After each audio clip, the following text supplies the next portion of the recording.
Okay, so hai semua, Assalamualaikum dan salam sejahtera. Okay, so hari ni kita akan start kelas kita lah. Kita sambung balik apa yang kita belajar hari tu. So hari ni kita punya point seterusnya ialah bagaimana anda menentukan persamaan suatu garis lurus. Okay, so yang ni buku teks muka surat 239. Kamu boleh buka buku teks dan nanti bolehlah refer nota-nota tu sambil-sambil kita buat, sambil-sambil kita belajar. Okay, so topik kita hari ni, nampak tak? Bagaimana anda menentukan persamaan suatu garis lurus? Okay, so hari ni kita nak mencapai standard pelajaran kita iaitu menentukan persamaan suatu garis lurus. So makna kata kita nak build equation y equal to mx plus c. Nampak tak ni? Okay, so ini antara langkah-langkah dia lah. Ada 4 step. So nanti tak apa, cikgu akan tunjuk kamu macam mana kita nak buat. Okay, so persamaan satu garis lurus y equal to mx plus c boleh ditentukan dengan langkah-langkah berikut. So inilah cikgu cakap tu, y equal to mx plus c ni memang penting dan kamu akan guna sampai bila-bila. Okay, so yang first kali kita akan menentukan nilai kecerunan. Okay, ataupun cikgu akan guna simbol M lah kat sini kan. Okay, lepas tu yang step yang kedua, kita akan menentukan satu titik yang dilalui oleh segaris lurus. Okay, maknanya kata kalau lah cikgu ada satu garis lurus macam ni, so cikgu akan cari satu titik, katalah ni titik P. So cikgu akan guna titik ni untuk membuat persamaan y equal to mx plus c ni. Okay, so bila kita dapat satu titik dan kita dapat kecerunan, kita akan gantikan. Kita akan gantikan ataupun kita akan substitute.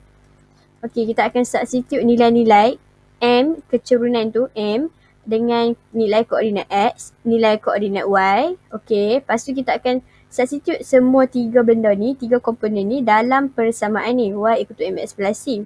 Untuk kita dapatkan nilai C.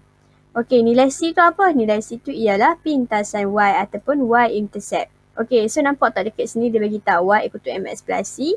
Okay, so sini nilai koordinat. Dekat mana kita nak ganti nilai koordinat? Jangan salah faham. Nilai koordinat Y ganti dekat Y. Okay, nilai koordinat X ganti dekat tempat X. M kita akan ganti dekat M. M ni kecerunan lah kan? Okay, C ni yang kita akan cari nanti. Okay, so macam mana kita nak cari? Okay, nanti cikgu akan tunjuk kamu beberapa contoh yang kita akan belajar. Okay.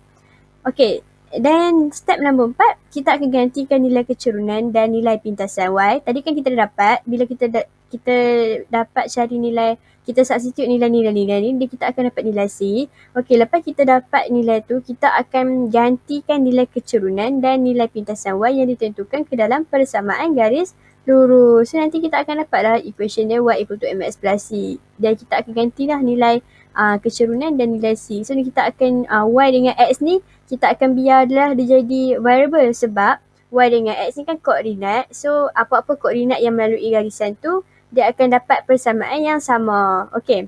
So cikgu nak tunjuk kamu beberapa info extra lah kan. Extra knowledge kat kamu sebelum kita masuk contoh pembelajaran kita hari ni. Okay, cikgu nak tunjuk kamu kecerunan. Okay, so let's see. Boleh kita tengok dulu untuk equation yang pertama. Okay, nampak tak cikgu ada Y equal to 2x plus 6. Okay, so dekat sini kita dapat tahu dah dia punya M ialah 2. Sebab apa cikgu kata M dia 2? Sebab ikut ni, dia dah follow dah format dia. Y equal to mx plus c. Okay, so c ni ialah tambah 6 ialah pintasan Y. Okay, 2 ni kita dah dapat dia punya M. Maknanya kata equation ni, persamaan ni garis lurus ni, kita dapat M equal to 2. Okay, so cikgu nak buka dulu. Okay, so nampak tak? So kita akan dapat straight line macam ni. Okay, so dia M dia positif, M dia 2. So M dia positif, maknanya kata dia macam naik tangga lah kan? Nampak tak ni? Naik tangga. Okay, naik tangga. So dia positif. Okay, so dia akan cut dekat pintasan Y iaitu 6. Sebab apa dia cut dekat positif 6? Sebab dekat sini positif 6. Kalau lah cikgu tukar dekat sini negatif, nampak tak? Dia akan cut dekat negatif. Ni nampak tak? Dia akan cut dekat negatif. Tapi kalau cikgu buat sini jadi tambah, dia akan jadi cut dekat positif 6. Okay. So tengok ni, cikgu tutup dulu dan cikgu tutup yang ni. Okay. Nampak tak? Cikgu ada equation kedua, Y equal to 4x plus 6. Okay, so ini cikgu dapat kecerunan dia M equal to 4 dan pintasan Y kita still sama iaitu tambah 6. Okay, so perubahan dekat sini hanyalah M equal to 2 dan M equal to 4. Okay, so nampak tak? Bila M equal to 4, dia macam cerun sikit. Nampak tak ni? Dia cerun sikit. Kalau kamu naik tangga, still positif. Dia naik tangga sebab kita dapat kecerunan yang positif. So, dia macam, garis tu dia macam tinggi macam tu sikit. Cikgu tak nak cakap macam mana, tapi dia makin cerun lah. Sebab bahasa kita cerun lah kan. Okay, so cikgu buka warna merah. Nampak tak dia macam landai sikit. Ni. Dia landai sikit kan. Walaupun kamu naik tangga, tapi dia macam tak penat sangat lah kalau kamu naik tangga macam ni. Tapi kalau kamu naik tangga yang warna hijau ni, kamu akan penat sikit lah sebab dia macam cerun dan tinggi. Macam tu. Okay, dan kita tengok sikit kat sini warna purple pula. Cikgu ada y equal to 10x tambah 6. Okay, so tambah 6 ni still 6. Cikgu ambil pintasan y yang sama sebab cikgu nak compare kat kamu dekat dengan kecerunan. Sebab topik kita hari ni kecerunan.